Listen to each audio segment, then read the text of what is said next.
Quem eu vou trazer agora para tratar um pouquinho de temas brasileiros, da política brasileira, é o líder do governo no Congresso Nacional, o senador Randolfo Rodrigues. Ele é senador pelo Amapá. Muito obrigado pela presença aqui no Poder Expresso, senador.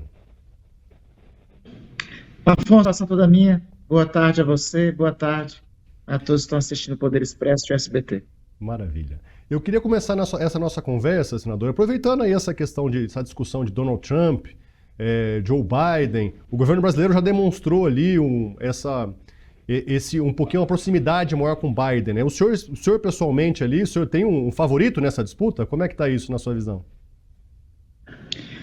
Minha torcida é pela recondução do atual presidente dos Estados Unidos, por razões simples. Se trata da maior potência econômica, bélica do planeta, que tem relações centrais com o nosso país, e o que está em jogo nos Estados Unidos é muito parecido com o que esteve em jogo na eleição de 2022 no Brasil. É a disputa entre o fascismo e a barbárie e o regime democrático.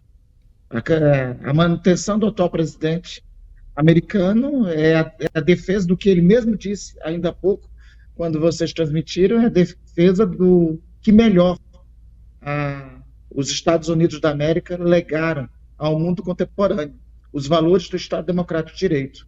E exatamente lá, esses valores vão estar em xeque, vão estar sendo disputados. Chama a atenção, em especial, nós, às vezes, aqui no Brasil, né, Afonso, temos um pouco uma síndrome de vira-latas, de achar que o que tem lá é melhor do que tem nos Estados Unidos ou tem na Europa, é melhor do que tem aqui. Nós estamos vendo como o sistema e a democracia americana é frágil. Não existe possibilidade no sistema democrático brasileiro de alguém que foi condenado, alguém que pode estar preso, possa concorrer a um pleito eleitoral. Nessa circunstância material e em várias outras circunstâncias, a República das Bananas é mais para lá do que para cá. Nós temos um sistema democrático consolidado desde 1988, que foi colocado em teste nas eleições de 2022, que sobreviveu, inclusive, a uma tentativa de golpe de Estado em 8 de janeiro de 2023 e que está funcionando plenamente. Tanto lá quanto aqui, como em todo mundo, o que está em jogo em disputas como esta é a democracia. Senador, trazendo agora para o Brasil, essa semana o governo teve algumas derrotas ali na Câmara dos Deputados, né? No Congresso Nacional também, por conta ali de vetos que foram derrubados da presidência da República. Como é que o governo encarou essas derrotas? O que a gente ouviu um discurso aqui no final, nem tudo foi derrota. Para nós foi derrota, para vocês foram derrotas ou não? Bom, primeiro a gente tem que avaliar, Afonso, qual é o Congresso que nós temos. Este é o Congresso herdado das urnas de 2022.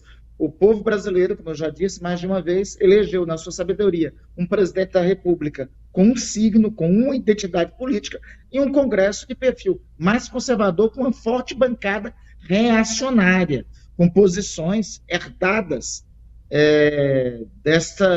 do período triste do bolsonarismo, que é uma bancada com posições reacionárias pior que posições conservadoras, né? É uma bancada que é mais identificada como a bancada do self, como nós entendemos. Então, esta bancada, ela é estridente no Congresso Nacional e, via de regra, a composição geral do Congresso Nacional é uma composição mais conservadora.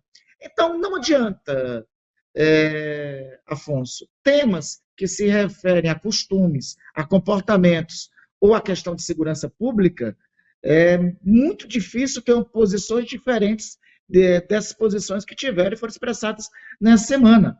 Se o ministro da articulação política fosse o presidente da Câmara, Arthur Lira, se um dos líderes do governo fosse o presidente do Congresso, Rodrigo Pacheco, o resultado sobre saída temporária seria o mesmo. Alguém imagina que seria diferente? O resultado seria este, porque é a composição do Congresso. Na mesma sessão do Congresso que apreciou e que votou esses temas, por exemplo, Afonso, foi votado e foi apreciado o veto do presidente da República à Lei de Diretrizes Orçamentárias. E neste veto, o governo saiu vitorioso. É óbvio que derrota grita mais do que vitória, né? No veto, do que importa, como eu costumo dizer, no samba-enredo, nós não saímos vitoriosos. Na alegoria, aí é mais difícil ter nota 10, né? Eu acho melhor assim do que no período passado. No período passado tinha um presidente da República que não governava, que preferia fazer alegorias pelo Brasil, motocicletas, esse tipo de coisa aí, e não se preocupava com o orçamento público, com as prioridades do país, com o preço do arroz, com o preço do feijão, com a qualidade de vida do povo. Pode inverter isso. Esse é o presidente da República, esse é um governo que se preocupa menos com a alegoria, mas se preocupa muito com o conteúdo, e o conteúdo é garantir uma qualidade de vida para o povo brasileiro, com desemprego em baixa, inflação sob controle, preço do feijão, preço da picanha, preço do arroz, controlado e acessível a todos os brasileiros. O que o senhor está dizendo, então, é que a questão financeira, a questão da grana mesmo, o que interessa mais nesse caso, ela se sobrepôs, então, a essa questão comportamental. É isso? Para o governo, central é a qualidade de vida do povo brasileiro. É o brasileiro ter na sua mesa feijão, arroz, picanha. É o brasileiro ter emprego. É a inflação está sob controle. É o país está crescendo. Isso é o central. Economia, o controle do orçamento público, o orçamento público sob controle do governo. Isso é o central e o governo tem que agradecer ao Congresso Nacional sobre isso. Quando variamos para temas relativos a costumes, relativos à segurança pública, relativos a questões comportamentais, é óbvio que, pela natureza do Congresso, nós sempre teremos uma dificuldade maior. O senhor e outros representantes ali da bancada governista fazem, comparando com o governo anterior, o senhor não acha que ele desagrega mais do que agrega no momento que o governo precisa ter esse apoio maior dentro do legislativo? Afonso, temos que alertar sempre. O que aconteceu no período anterior não foi algo simples. Depois de 30 anos da Constituição de 1988, a democracia brasileira esteve por um fio. Lembremos, 8 de janeiro de 2023, se teve nesse país uma tentativa de golpe de Estado. Quantas vezes tiver que lembrar que no período anterior, os partidários do governo anterior tentaram encerrar a maior conquista brasileira dos últimos 35 anos, que foi a democracia, quantas vezes tivermos que lembrar sobre isso, Afonso, vamos lembrar. Porque esse ciclo histórico não se encerrou. Esse ciclo histórico tem continuidade como dizia, já que nós começamos aqui falando da democracia americana, um dos father funds, um dos pais fundadores da democracia americana, que era Alexander Hamilton, dizia exatamente o seguinte: o preço da liberdade é a eterna vigilância. O preço da democracia é a eterna vigilância. O fantasma e a cadela do fascismo continuam à solta por aí. Continua dizendo que liberdade de expressão é liberdade para mentir, é liberdade para pregoar contra o Estado Democrático de Direito, continua aí tentando insuflar contra as instituições democráticas. Então, sempre que nós tivermos que advertir isso, vamos advertir. É natural que se faça um paralelo do triste período que nós passamos, do ponto de vista da democracia, do ponto de vista social, do ponto de vista econômico. Lembremos, nós recebemos um país com inflação com mais de 10%. Nós recebemos um país com a maior taxa de juros do planeta. Nós recebemos um país com o desemprego em mais de 11%. Nós estamos reconstruindo todos esses fatores e esses vetores. O desemprego está no menor número desde os últimos 15 anos, a inflação está sob controle e a taxa de juros está em descendente. É esse país que estamos reconstruindo, então isso necessita ser lembrado. Além de se lembrar tudo isso, lembrar também do valor da democracia que esteve sob ameaça no período anterior. Muito bem. Eu queria entender também outra coisa, senador. Com relação ali às saidinhas temporárias e também com relação às armas, o governo ele deve recorrer ao judiciário ou para ele é assunto encerrado? Afonso, em absoluto. Este é um governo que reconhece as decisões do Congresso Nacional. O que foi decidido no Congresso Nacional essa semana, mesmo que não seja de nosso contento, será respeitado por nós. Este governo não busca tapetão e nem busca linchar os poderes como se tentou no passado, quando é derrotado em alguma votação. Essa é a característica maior da democracia, né? Receber com humildade a vitória e receber sem resignação e com igual humildade também as derrotas. Há algum movimento aí para troca de ministros, para troca no núcleo duro do governo, senador? Afonso, como eu lhe disse, qualquer que fosse o coordenador político do governo, o resultado não seria diferente. Eu acho que não se trata disso. Ajustes, sempre tem que ser feito ajustes no time, né, mas eu acho que nesse momento é mais ajuste de tática que tem que ser feito do que ajuste de conteúdo, do que mudança de jogador. Sabe qual é a diferença, Afonso? É que, aí lá vai eu de novo, né? Mas eu tenho que fazer esse paralelo. Mas durante o período passado, eu vou batizá-lo assim, talvez fique mais eufêmico, né? Durante o período passado, Não, mas não tem foi problema. O criado senhor pode no dar nome aos Brasil bois aqui. Fique à vontade, senador. Dê nome aos bois. Não, não tem nenhuma restrição aqui. Não, eu sei. Mas, então, no período passado, foi criado o presidencialismo de delegação. O que era o presidencialismo de delegação, Afonso? Era o seguinte: superou-se o presidencialismo de coalizão, que foi criado pela Constituição de 1988, em que o executivo e o legislativo governam juntos, por um presidencialismo em que o executivo, no caso, o anterior presidente da República, se preocupava muito mais em fazer alegoria, aquilo que eu já falei, né?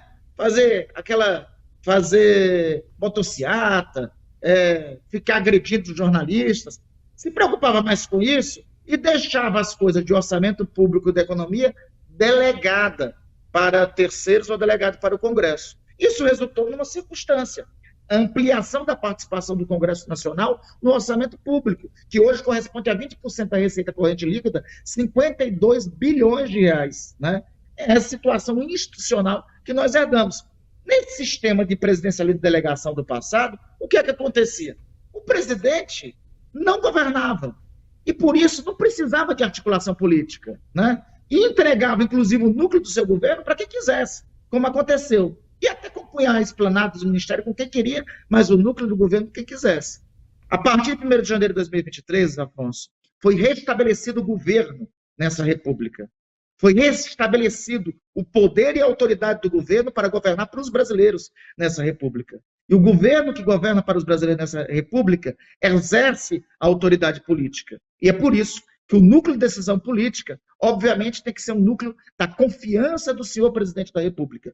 Quando o núcleo de decisão política perder a confiança do presidente da República, aí o presidente da República faz a substituição que quiser. Mas aqui não se delega poder, porque este foi o poder eleito pelo povo brasileiro em outubro de 2022. E foi eleito para reconstruir e melhorar a vida dos brasileiros. E é essa a missão que está cumprindo. Eu sou testemunha aqui de o quanto o senhor tenta ali convencer as pessoas dentro do Congresso Nacional. E mais, eu vou trazer um caso pessoal aqui. Uma vez eu lhe encontrei no restaurante, o senhor queria convencer meus filhos palmeirenses a se tornarem flamenguistas. Não conseguiu, mas o senhor tentou ali.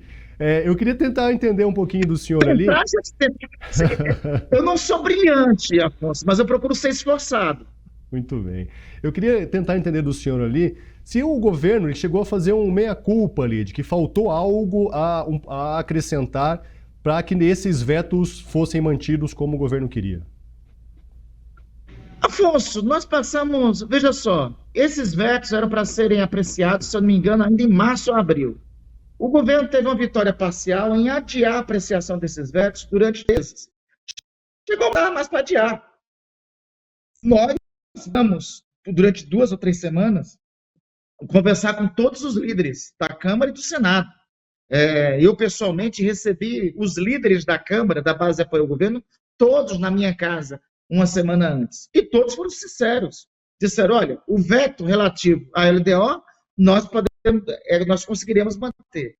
Os vetos demais, relativos a outros temas, os vetos relativos à saidinha, a fake news, vai ter uma maior dificuldade. Né? Todos foram sinceros em relatar isso e nós entendemos. Então, o resultado, tanto por nós, Afonso, quanto pelo presidente Lula, era um tanto esperado da dificuldade que tinha para a superação desses temas. Isso não quer dizer que nós vamos mudar em relação a isso. Nós vamos continuar conversando, insistir no diálogo com os líderes, sobretudo com os líderes da base de apoio ao governo, e vamos, em paralelo, aí sim, eu acho que falta uma coisa. O time do chamado núcleo duro, os parlamentares ficados politicamente com o governo, os parlamentares do governo, o seu programa de execução, eu estou falando dos parlamentares do PT, PV, PCdoB, PSB, PDT, entre outros partidos, PSOL, Rede, este time aí tem que ser mais aguerrido. Vocês estão mostrando aqui as imagens A gente vê o time adversário bem animado, puxando grito de ordem, e o nosso time um pouco retraído, digamos assim. Isso tem que ser ajustado. Isso tem que ser ajustado, mas é um ajuste coletivo que com certeza todos nós faremos. Tá certo. Uma última pergunta só, senador. O senhor e À vontade, Afonso. outros representantes da base governista disseram recentemente que deve ter uma mudança ali. O presidente Lula deve entrar mais em campo. Está previsto mesmo que ele receba os líderes, receba deputados, senadores em sua casa ou no Palácio do Planalto para discutir? Essa é uma das mudanças que deve ser feita na articulação política? Afonso, logo após o resultado da sessão de terça, eu tomei a liberdade de ligar ao presidente da República e reportar o resultado para ele. Ele, de imediato, nos chamou para uma reunião, eu, o ministro Padilha e os meus dois colegas líderes, Wagner e Zé Guimarães, né? E o próprio presidente tomou a iniciativa de nos chamar toda segunda-feira às 9 horas para reunirmos, discutirmos, debatermos a agenda política da semana, né? Esse foi um ajuste de iniciativa do próprio presidente e que nós deveremos iniciar já na segunda-feira, às 9 horas, o primeiro encontro para debater a agenda da semana, Congresso Nacional, Câmara e Senado. Senador Randolfo Rodrigues, líder do governo no Congresso Nacional, muito obrigado aí pela gentileza, obrigado por nos atender. Até a próxima, senador. Afonso, sempre é uma alegria estar com você, estar com o SBT, e a gente tem que marcar um segundo encontro, que eu quero insistir com os vossos filhos para a opção ao Clube de Regatas Flamengo. Eu sou persistente nesse tema, tá bom? A sua persistência não vai colar aqui não, senador, já te antecipo. Um grande abraço para o senhor. Grande abraço, querido. Boa tarde, boa noite a todos.